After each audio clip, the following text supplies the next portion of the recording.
Olá, bom dia para você, seja bem-vindo a essa edição. Nós estamos ao vivo e chegamos pontualmente naquele nosso horário de sempre, 8 horas e 31 minutos. Vale lembrar que hoje não é qualquer dia não, é aquele que começa com um gostinho diferente, mais leve. Você também tem essa sensação? Mas essa sexta está cheia de notícias, então vamos juntos conferir os assuntos que estão em destaque no Brasil e no mundo nesse 27 de outubro. Vamos de cardápio de notícias. Guerra entra no 21º dia, com Israel fazendo novos ataques terrestres, dessa vez na periferia da cidade de Gaza. Alexandre de Moraes vota pela condenação de mais 6 réus dos atos do 8 de janeiro. Polícia cerca a casa de parente de atirador do Maine nos Estados Unidos. E ainda, ex-primeiro-ministro da China, Li Keqiang, morre aos 68 anos, vítima de um ataque cardíaco. A gente conta tudo isso e muito mais a partir de agora. Seja muito bem-vindo. Bom, neste 21º dia de confrontos entre Israel e o grupo Hamas, um segundo ataque terrestre de Israel na faixa de Gaza aconteceu nessa madrugada. Mas esta ainda não é aquela incursão por terra prometida por Israel. Hoje, 8 caminhões com ajuda humanitária devem entrar pela passagem de Rafah com remédios, com alimentos e também com água potável que eles tanto precisam. Este comboio vai se juntar aos 12 caminhões que entraram em Gaza na quinta-feira. Então, ao todo, desde o início dos conflitos, 82 caminhões com suprimentos já foram autorizados a entrar por Gaza. Trazendo agora o balanço das vítimas, 7.131 palestinos morreram, sendo 2.913 crianças. E cerca de 19.275 palestinos ficaram feridos desde o início dos conflitos. Do lado israelense, 1.405 morreram. A gente atenta que antes, a gente noticiou durante diversos dias que o número estava em 1.402. E aproximadamente 5.431 ficaram feridos. Vamos conferir as atualizações desse 21º dia. As forças israelenses, apoiadas por caças e drones, realizaram um segundo ataque terrestre na faixa de Gaza. Esta ainda não é a invasão terrestre prometida por Israel, mas sim uma preparação para uma incursão ainda maior no território governado pelo Hamas. Segundo a Organização Mundial da Saúde, cerca de 1.000 corpos não identificados estão sob os escombros em Gaza. Um integrante do Hamas informou em entrevista que os reféns capturados pelo grupo terrorista em Israel só serão libertados depois de um acordo de cessar-fogo. Na Cisjordânia, uma operação de Israel deixou 4 mortos palestinos, um soldado israelense. Segundo Israel, entre os mortos do lado palestino estão militantes extremistas. Diante de todos os ataques, a população na faixa de Gaza continua com dificuldade para manter os hospitais funcionando com falta de água, energia e combustíveis. No Egito, próximo à fronteira de Israel, um míssil feriu cerca de 6 pessoas. As informações foram divulgadas pela imprensa egípcia. A cidade atingida foi Tabá, que fica a cerca de 10 quilômetros da cidade de Eliat, no sul de Israel. A origem do ataque não foi identificada. O míssil atingiu uma instalação médica onde ambulâncias estavam estacionadas e um prédio administrativo de um hospital. Bom, e como a gente viu, a Organização Mundial da Saúde afirmou que cerca de 1.000 pessoas podem estar soterradas sob os escombros em Gaza. A gente vai conferir agora histórias de palestinos que perderam familiares nesses últimos bombardeios, como é o caso do jornalista da Al Jazeera que perdeu a esposa e 2 filhos, mesmo após terem se deslocado do lado norte para o sul da faixa de Gaza, acreditando aí que estariam em segurança. Afnan Ali-Shana é uma sobrevivente. A menina de 13 anos ficou quase 35 horas sob os escombros da casa em que vivia em Khan Yunis, alvo de bombardeios israelenses lançados sob a faixa de Gaza. As pessoas ouviam Afnan gritando papai, papai, papai. Eles tentaram alcançá-la e perguntaram o que havia acontecido. Ela disse, estou sozinha. Aí meu irmão veio e conversou com ela. Tentei falar com ela também, mas não a ouvi. Então pensei que estava apenas sonhando, algo movido por amor e ilusão.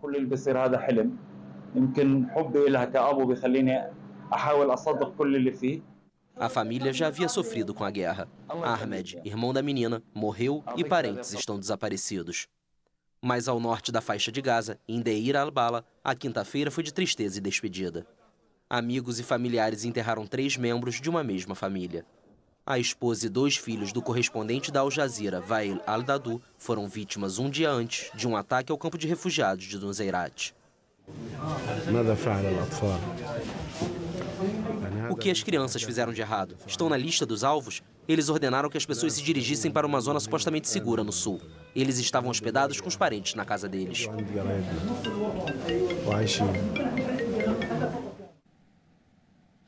E depois de muitas polêmicas, a Assembleia Geral da ONU volta a se reunir hoje na tentativa de aprovar uma resolução sobre o conflito.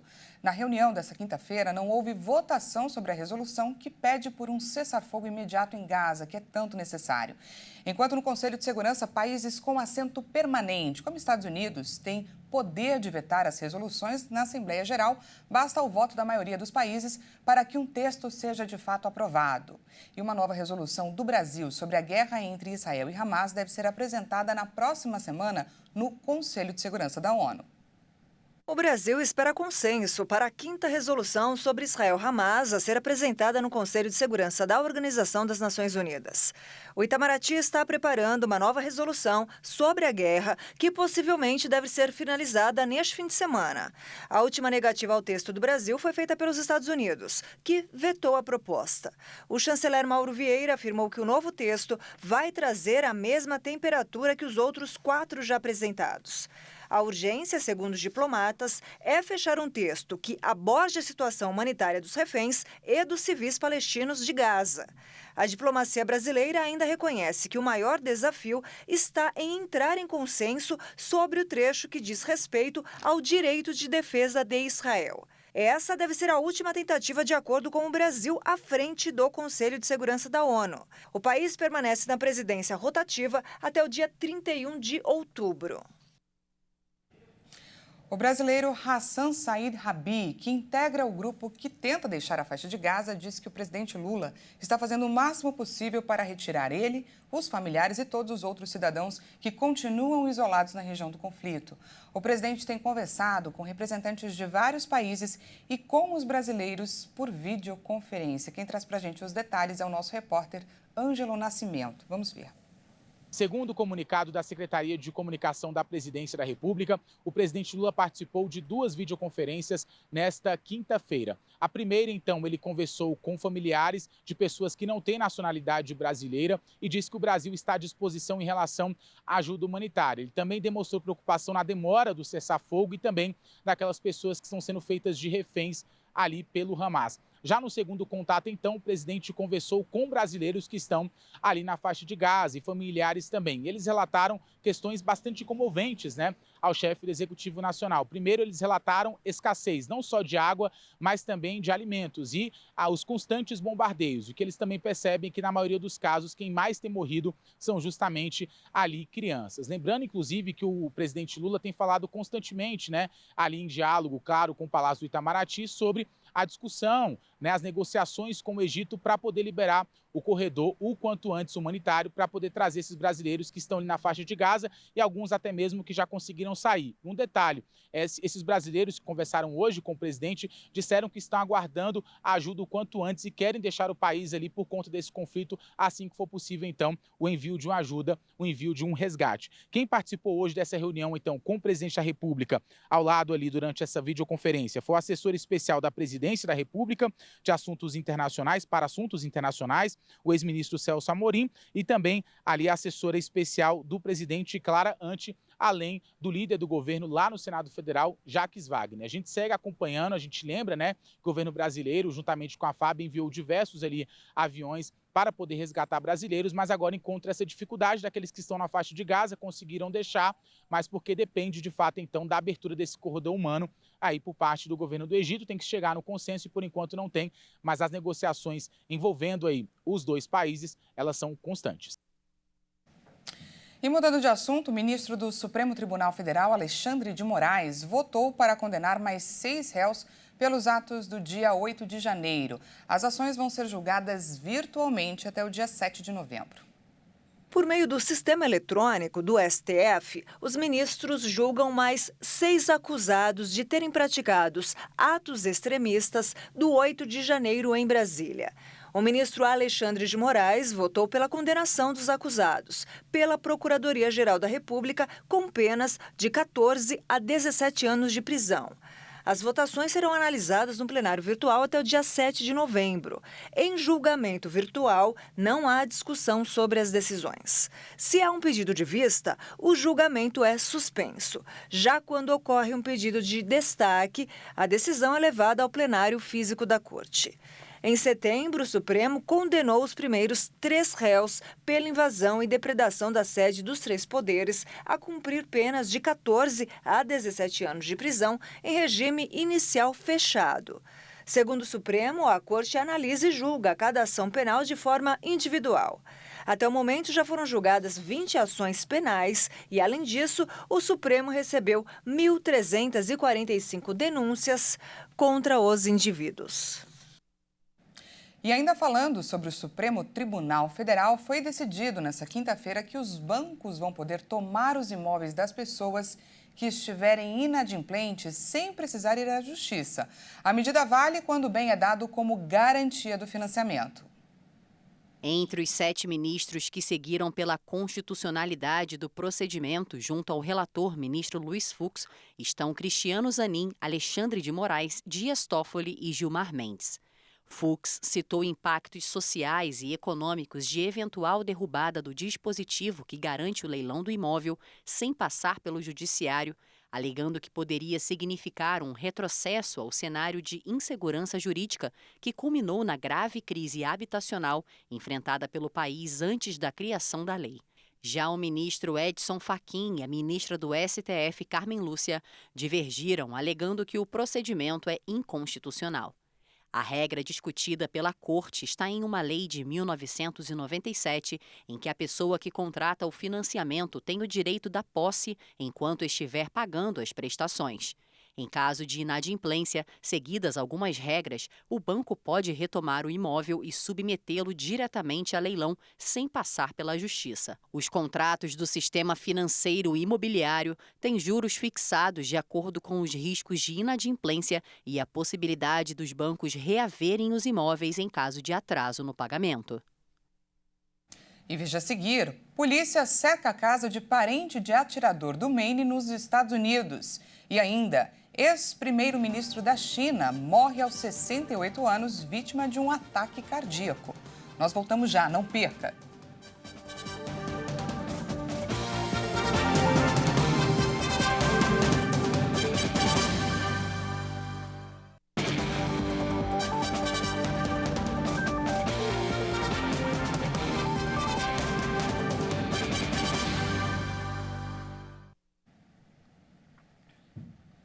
Seja bem-vindo mais uma vez. Nós estamos de volta e ao vivo, 8 horas e 46 minutos pelo horário de Brasília. A gente fala agora sobre aquela polêmica do medicamento Ozempic.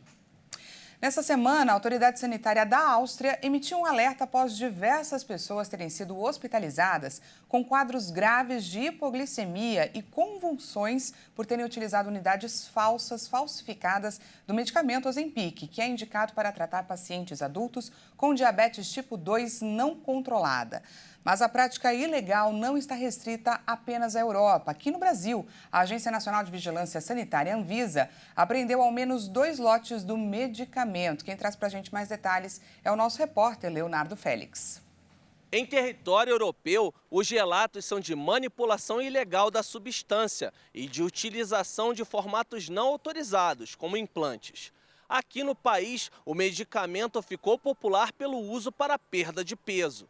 As medidas de fiscalização foram publicadas no Diário Oficial da União em junho e outubro deste ano. Os lotes apreendidos pela Anvisa são o MP5C960 e o LP6F832. Em relação ao primeiro, A agência informa que foi notificada pela farmacêutica Novo Nordisk, que identificou unidades com concentração da substância e o idioma da embalagem diferentes do original. Apenas o lote com a concentração de 1 miligrama e com rótulo em espanhol foram apreendidos. O grupo mais recente, o LP6F32, também foi detectado pelo fabricante, que notificou a Anvisa na semana passada. Mas neste caso, a Novo Nordisk não reconhece a existência do lote, o que faz com que qualquer produto da leva seja considerado falsificado. A farmacêutica afirma ainda que 2 outros lotes falsificados que foram identificados na Europa, o MP5E511 e o MP5G866, não foram detectados no Brasil. O endocrinologista Tiago Limoli orienta a população para que busque sempre a orientação de um profissional de saúde habilitado. A nossa recomendação, e da Sociedade Brasileira de Endocrinologia e Metabologia, a ABESO também, né? Então, são os órgãos que regulam e são profissionais sérios que tratam sobrepeso e obesidade. A gente recomenda que, se o paciente tem um interesse em fazer um acompanhamento fazer um tratamento para ter um emagrecimento, que acompanhe um médico credenciado. Vale sempre lembrar que para emagrecimento, para cuidar da sua saúde, não é especificamente um sinônimo do uso de uma medicação, né? São muitos aspectos que estão à frente, né, de um tratamento que são muito seguros, que todos sabemos e que devemos praticar. Bons hábitos de vida, prática de atividade física e dieta saudável vem antes de qualquer tratamento medicamentoso. Outra substância que tem registros de uso ilegal no Brasil é a semaglutida, de mesmo princípio ativo do Ozempic. E agora a gente volta para os destaques internacionais. O ministro das Relações Exteriores da China, Wang Yi, pediu nesta quinta-feira uma relação mais estável com os Estados Unidos e o fim das turbulências entre os dois países. A fala aconteceu durante uma viagem incomum a Washington, antes de uma visita do presidente Xi Jinping. Wang se reuniu com o chefe da diplomacia americana, Antony Blinken. O ministro das Relações Exteriores da China disse que seu país e os Estados Unidos precisam ter diálogo para aumentar a compreensão, reduzir os mal-entendidos e prosseguir a cooperação que beneficiará ambos os lados. A China e os Estados Unidos são dois países importantes. Temos divergências, temos diferenças. Ao mesmo tempo, também partilhamos importantes interesses comuns e enfrentamos desafios aos quais precisamos responder juntos. O presidente dos Estados Unidos, Joe Biden, convidou o presidente da China, Xi Jinping, para ir a São Francisco para participar da cúpula do Fórum de Cooperação Econômica Ásia-Pacífico. A polícia cercou na noite desta quinta-feira a casa de um familiar do homem que abriu fogo em um boliche, depois em um restaurante no estado do Maine, nos Estados Unidos. Pelo menos 18 pessoas morreram nos ataques. Os crimes foram cometidos na cidade de Lewiston. Uma extensa área da cidade permanece bloqueada, enquanto prosseguem as buscas pelo suspeito identificado como Robert Card, de 40 anos. As autoridades ergueram bloqueios em meio a uma ordem de fechamento de escolas e comércios, ao mesmo tempo em que recomendaram às pessoas que permaneçam em suas casas. A governadora do estado do Maine, Janet Mills, disse que o suspeito está armado e é perigoso. Centenas de policiais em uniforme camuflado ao estilo militar, assim como agentes do FBI, a Polícia Federal Americana, cercam a área de buscas. O ex-primeiro-ministro da China, Li Keqiang, morreu aos 68 anos, vítima de um ataque cardíaco. O economista ficou no cargo por uma década até março desse ano. A agência estatal de notícias Xinhua detalhou que Li estava descansando em Xangai quando ocorreu a morte repentina. O governo chinês lamentou a perda e disse que os detalhes do enterro vão ser divulgados em breve. Li Keqiang, nomeado em 2013, formou uma dupla durante uma década com o presidente Xi Jinping. Ele foi substituído como primeiro-ministro em março por Li Qiang. Keqiang defendia uma política econômica pragmática, aberta ao investimento estrangeiro e focada no apoio ao emprego. Mas a autoridade crescente do presidente chinês na economia limitou suas ações. A substituição de Li Keqiang por Li Qiang, antigo chefe do Partido Comunista Chinês em Xangai e confidente de Xi Jinping, foi interpretada como um sinal de que seu programa reformista tinha declinado, com um governo que controla cada vez mais uma economia em desaceleração. Essa edição fica por aqui e eu te deixo com imagens do trânsito na Ponte da Amizade. Pois é, essa imagem que você vê agora é no sentido Brasil. Ela está um pouquinho turva porque choveu e provavelmente a câmera está molhada. Essa ponte liga a cidade de Foz do Iguaçu, no Brasil, com a Ciudad del Leste, no Paraguai. Essa ponte ela foi construída entre 1950 e 1960. O trajeto ele já é bastante conhecido dos brasileiros que buscam, além de turismo no país vizinho, as compras com valor mais acessível. Imagine que 83 mil pessoas cruzam diariamente a Ponte da Amizade. Só trazendo aí mais curiosidades, de acordo com pesquisa de tráfego e perfil de turistas na Tríplice Fronteira, em 2022, aproximadamente 42 mil veículos atravessaram essa ponte.